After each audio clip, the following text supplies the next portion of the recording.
This week's Torah portion, Vayigash, has one of the happiest moments in the Torah, and for me, one of the saddest. The happiest, Joseph and his brothers, after more than 20 years, are reunited. The saddest, the whole family comes down to Egypt, including our forefather Jacob, Yaakov. And Yaakov is greeted like royalty. He immediately has an audience with Pharaoh, the king.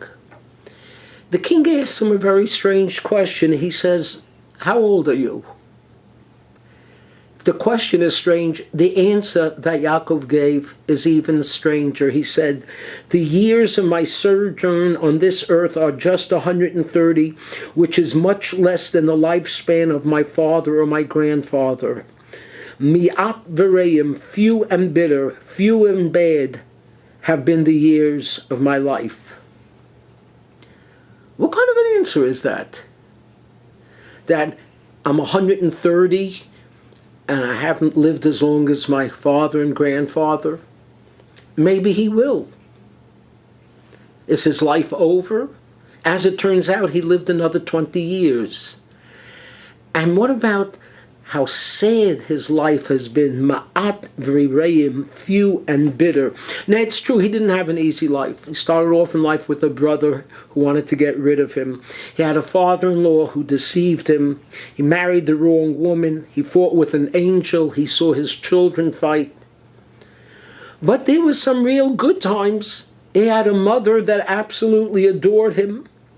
He ended up marrying the love of his life. He had several encounters with God. He lived to see his children reunited. Why such a dim and gloomy outlook?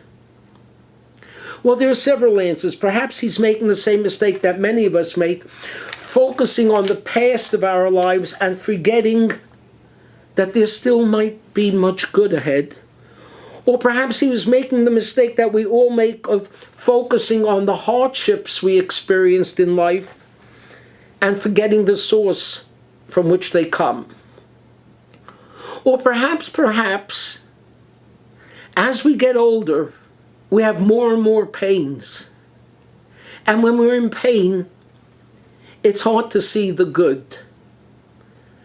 There's a woman, a member of my congregation who I visited, and she's had her share of illnesses. And I said to her sarcastically, "So how are you enjoying the golden years?" And she replied, "Golden?" She said, "Rabbi, you know why they call them golden? Because they didn't know how to spell fakakt." I know a lot of people who feel that way. But I would tell you, as I tell myself, we've all had our tsaros. We all have our pains. But we all have good things in life as well. And we never know for sure what comes next. So why don't we all just stick around, find out, and if we're lucky, like Jacob, another 20 years from me, 94, Baruch Hashem. Have a good Shabbos.